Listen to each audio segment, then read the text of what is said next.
আল্লাহ রাসূল সাল্লাল্লাহু আলাইহি ওয়াসাল্লাম বলেন, ও দুনিয়ার মানুষেরা, তোমাদেরকে আল্লাহ রাব্বুল আলামিন এত মায়া করে সৃষ্টি করেছেন, এত যত্ন করে সৃষ্টি করেছেন জাহান্নামে দেওয়ার জন্য না। কোথায়? জাহান্নামে দেওয়ার জন্য নয়।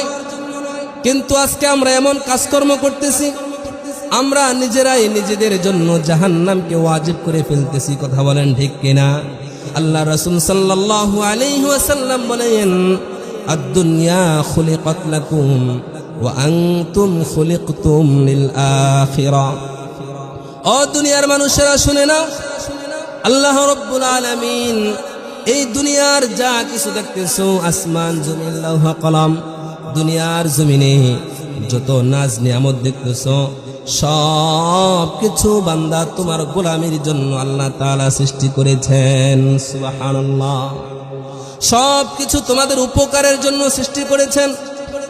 এই আকাশের ভিতরে সূর্য, এটাও তোমাকে আলো দেয় তোমার উপকারের জন্য। চন্দ্র দেখতেছো, এটাও তোমাকে আলো দেয় তোমার উপকারের জন্য। এমনকি দুনিয়ার জমিনে যত গাছপালা, তরুণতা, যত সমুদ্র সাগর আছে, সব কিছু কিন্তু তোমার উপকারের জন্য। কিন্তু আল্লাহ রাব্বুল আলামিন আমাদের জন্য এমন এমন কিছু নাজ নিয়ামত দিয়েছেন, যেই নাজ নিয়ামতগুলো ভক্ষণ করার পরেও আমরা আল্লাহ রাব্বুল আলামিনের নাফরমানিতে লিপ্ত হয়ে থাকি। কথা বলেন ঠিক কিনা? এই জন্য রাসূল বলেন, আদ-দুনিয়া খুলিকাত লাকুম, দুনিয়ার সব কিছু তোমাদের জন্য সৃষ্টি করেছেন। এই দুনিয়ার সব কিছু পাওয়ার পরে আল্লাহ তাআলাকে ভুলে যাইবা না। কারণ কি?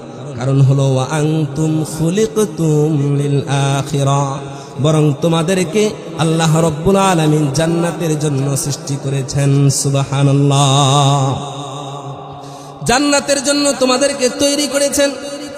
অতএব তোমরা জান্নাত অর্জন করার জন্য আল্লাহ তাআলার কাছে তাওবা করো, তোমরা ইবাদত বন্দেগী করো, নিজেদের সব কিছুকে বিসর্জন করে দাও। অতীতে যত অন্যায় করেছো, অপরাধ করেছো, অতীতের সকল গুনাহগুলো স্মরণ করে করে আল্লাহ তাআলার কাছে ক্ষমা চাও। আয় আল্লাহ, জীবনে এমন কোনো গুনাহ নাই, জীবনে এমন কোনো অপরাধ নাই করি না। আয় আল্লাহ, আজকে মাহফিলে তাওবা করতেছি, আল্লাহ তোমার কাছে ক্ষমা চাচ্ছি।